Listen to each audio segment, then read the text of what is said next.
આજે હું તમને આજરોજ હું તમને જણાવવા માંગીશ કે આપણા સમાજમાં આવો કાર્યક્રમ દર વર્ષે યોજાય છે.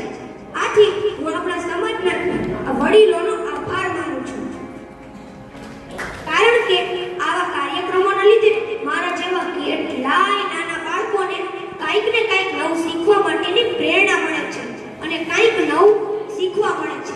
તો ચાલો આજે હું તમારી સમક્ષ મારી એક સ્પીચ આપણા દેશના નામનો અર્થ શું થાય તે વિશે થોડીક વાત કરીશ.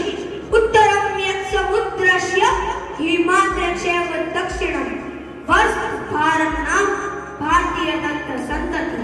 સમુદ્રના ઉત્તરમાં અને હિમાલયના દક્ષિણમાં જે વિશાળ ક્ષેત્ર સ્થિત છે તેનું નામ ભારત છે અને તેના સંતાનોને ભારતીય કહેવાય છે. આપણે એવું થાય કે ભારત એટલે શું?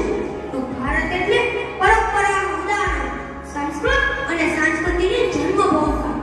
ભારત એટલે સૌને સાથે રાખતી અને વિકસતી એક સનાતની વેલ, વિવિધ ભાષાઓની રંગોળી, જુદી જુદી જીવનશૈલીને એક મોતીમાં પરોવતી અલભ્ય માર્ગ, પરમ સમય પર પહોંચવાનો પવિત્ર પ્રયત્ન.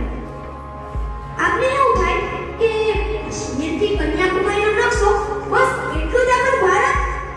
ના ભાઈ હો, પણ જ્યારે કાશ્મીરના